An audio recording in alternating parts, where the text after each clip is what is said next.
विगत 22 अक्टूबर को लाबरिया के माही डैम गोंदीखेड़ा चारण में एक व्यक्ति की लाश मिलने से क्षेत्र में सनसनी फैल गई थी, जिसके बाद राजौर थाना पुलिस ने विभिन्न आपराधिक धाराओं में मामला दर्ज कर मृत व्यक्ति की पहचान पप्पू पिता शंकर गामड़ भील ग्राम अहमद बोला सरदारपुर के रूप में की थी, जिसकी मौत मामले में जांच पड़ताल शुरू करते हुए पूरे मामले की जानकारी देते हुए राजौर थाना प्रभारी रोहित कछावा ने बताया कि मृतक की मृत्यु हत्या के रूप में पुष्टि होने के बाद अज्ञात आरोपियों के खिलाफ 10,000 रुपए का इनाम घोषित किया गया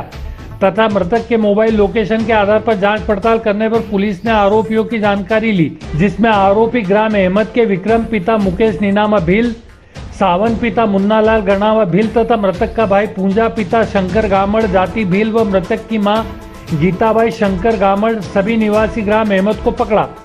तथा सभी आरोपियों से सख्ती से पूछताछ करने पर उन्होंने अपना जुर्म कबूल किया और बताया कि पप्पू रोज शराब पीकर खुद के बच्चों और मां गीता को परेशान कर मारपीट कर गाली गलौज करता था,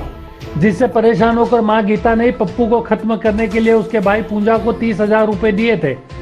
और पूंजा ने अपने भाई पप्पू को मारने के लिए विक्रम व सावन को 15-15 हजार रुपए बांट दिए तथा 16 अक्टूबर की रात को जब पूंजा ने विक्रम को फोन लगाकर घर बुलाया और घर का दरवाजा खुला छोड़ दिया, जिसके बाद दोनों आरोपियों ने अंदर आकर खाट पर सोए पप्पू को पकड़कर गला दबाकर मार दिया। इस दौरान जाग रही उनकी मां गीताबाई ने पप्पू की लाश को घर में ही दबाने की बात कही, जिस पर तीनों ने गड्ढा खोदकर पप्पू की लाश को गाड़ दिया तथा पप्पू के मोबाइल को कहीं और फेंक देने की बात कही ताकि पुलिस की पकड़ से बच सके,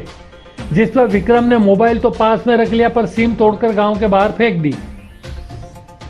इधर लाश की बदबू घर में आने के बाद पूंजा ने विक्रम और सावन को बुलाकर पुनः 10,000 रुपए देकर लाश को गड्ढे से निकालकर प्लास्टिक की पन्नी में लपेटकर माही डैम के पुल से नीचे फेंक दिया, जिसके बाद पूरे मामले का खुलासा हुआ। पुलिस ने आरोपी विक्रम 19 वर्ष, सावन 20 वर्ष तथा पूंजा 35 साल और मृतक की मां गीताबाई पति शंकर हामड़ 60 वर्ष को गिरफ्तार कर लिया है तथा आगे की कानूनी कार्रवाई कर रही है।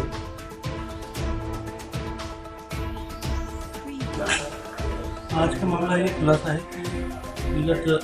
पिछले महीने एक अहमद गांव का लड़का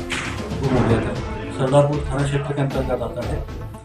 ये पप्पू की गुमशुदगी सरदारपुर में थी, जिसकी बॉडी हमें 22/10 को मिली थी लाबरिया डैम के पास में माही डैम में। वहाँ से फिर इसकी हम लोगों ने जो प्राथमिक जांच में पाया तो वो मृत्यु उसकी हत्या में पाई गई है। फिर इस पर धारा 302, 201 IPC का अपराध पंजीबद्ध किया गया था और विवेचना मेरे द्वारा की जा रही थी। इस दौरान हमें मृतक का मोबाइल अभी तक नहीं मिला था। मृतक के मोबाइल को IMEI सर्च पर डाला गया था, जिसमें उसकी सिम किसी व्यक्ति द्वारा चालू करना पाया गया, जिसका नाम सुरेश था, नरसिंह देवला का। फिर हम कल नरसिंह देवला गए, वहाँ उसका मालूम पड़ा कि ये पीतमपुर काम करता है। पीतमपुर में इसको हमने पूछताछ की, इसने बताया कि ये इसने रहमत के विक्रम से ये मोबाइल खरीदना बताया 1500 रुपये में। फिर हम लोगों ने विक्रम से पूछताछ की तो उसने स्वीकार किया है कि ये हत्या उसके द्वारा की गई है, जिसमें इसका साथी सावन है और मृतक पप्पू का भाई पूंजा और उसकी माँ के कहने पर यह हत्या की गई है।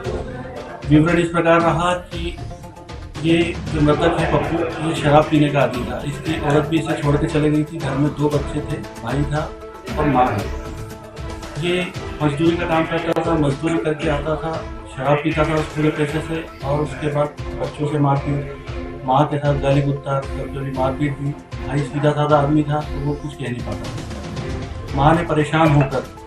फिर पूंजा से कहा कि तू इसको ख़त्म करवा दे, मेरे पास 30,000 रुपये पड़े हुए हैं, किसी को देके इसको ख़त्म करवा दे। पूंजा वहीं गांव के विक्रम और सावन से मिला और उसने हत्या के लिए तैयार किया। फिर इन लोगों ने निर्धारित दिन पे ये लोग रात को आए 10-11 बजे और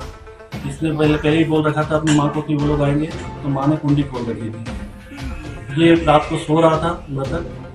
तब ये तीनों विक्रम, सावन और पूंजा अंदर गए और गला घोट के उसकी हत्या कर दी। माँ उस समय मौजूद थी। फिर उन्होंने बॉडी को वही कमरे में, उसी कमरे में जहाँ इसकी हत्या की थी, उसी में इसको गाड़ दिया। 3 दिन बाद इनको शंका हुई कि कहीं ऐसा ना हो कि इसकी बदबू आने लग जाए और लोगों को मालूम पड़ जाए। तब इन्होंने इन दोनों को, विक्रम और सावन को, वापस बुलाया और बोला कि तुम इसको डैम पे फेंक दो, मैं तुम्हें 10,000 रुपये दूंगा। 10,000 रुपये की बात पे ये लोग वापस आए, फिर गड्ढे में से उस लाश को निकाला, पन्नी से रेफर किया, फिर बोरे में भर के सुतरी से बांध के इसकी माँ के सामने, और फिर पूंजा की मोटरसाइकिल में ये दोनों गए और उसकी बॉडी को फेंक दिया। इनसे बस ये बड़ी गलती हो गई कि वो मोबाइल जो था पूंजा का, पप्पू का, मृतक पप्पू का, वो इन्होंने फेंका नहीं, बल्कि इसको सुरेश को 1500 रुपये में दे दिया, और ये कड़ी हम लोग की बनी है।